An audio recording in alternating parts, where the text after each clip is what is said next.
Türkmenistana ýigderli görnüşde pul toplanylmagy ýaly mejburi çärelere duçar bolýan edara kärhanalaryň işgärleri täze talaplar bilen ýüzbeýdi bolýarlar.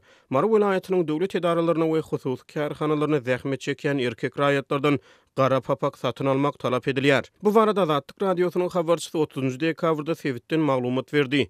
Edaralarda we hususy kärhanalarda erkek adamlardan kellelerini giýmek üçin gara renkli kepka ýany papak satyn almak talap edilýär.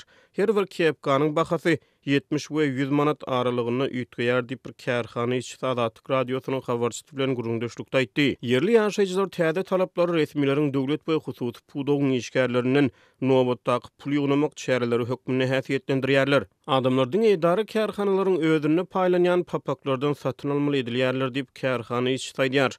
Bu aralykda edara kärhanalaryň işgärleri häkimetleriň papak talaplaryna garşylyk bildirmeýärler. Ýöne olary özleriniň öz isleglerine göre hususy dükanlardan has arzan bahadan satın almak isteýänliklerini aýdýarlar. Biz öz başlyk islen dükanymyzdan papak satyn almakçy diýip aýtsak 70 ýa-da 100 manat puluny berdi. Papagy özüň nireden satyn alsaň şol ýerden satyn al diýerler diýip yerli ýaşaýjy Azatlyk radiosynyň habarçysyna gurrun berdi. Türkmenistanyň döwlet edara kärhanalaryna büdjet işgärlerinin ýygderli görnüşde dürli bahanalar bilen pul toplanýar. Täze ýyl bayramçylygynyň öň ýany ýurdun dürli sebitlerine şol sanly Mar şäherindäki edara kärhanalaryň işgärlerinden täze ýyl arçylarynyň bedegleri üçin pul toplandy.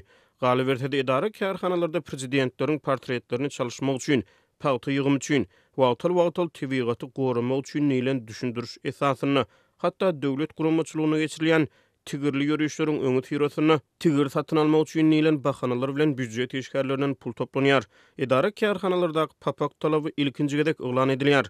Ýokardan gelen buyruk biziň edaramyzda işleýän her bir erkek adam üçin bir papak getirdiler we onuň üçin 70 manat we 100 manat nyrh kesip gitdiler. Siz muny satyn alaýmyl diýip bir kärhana işçisi edara ýolbaşçylarynyň sözlerini getirýär. Bu aralykda yerli ýaşaýjylar edara kärhanalarda erkek adamlar üçin egneşik talabynyň güýçlenýänini aýdýarlar. Täze talaplara laýyklykda erkek adamlara iş ýerlerine jinsili gyma balaklaýanda sport libasyna gelmek gadagyn edilýär. Edara ýolbaşçylary mundan welek erkek işgärlerden diňe gara jalwar giýmegi talap edýärler. Ýöne şeýle bildirişler sebäpli işgärler gara papak talabyna goşmaçy hökmüne gara jalwar satyn aldyrylmagynyň talap hökmüne girdilmegini alada bildirýärler. Azatlyk radiosy edara kärhanalaryň papak talaplary barada Marynyň vilayet häkimliginden kommentariýa alyp bilmedi.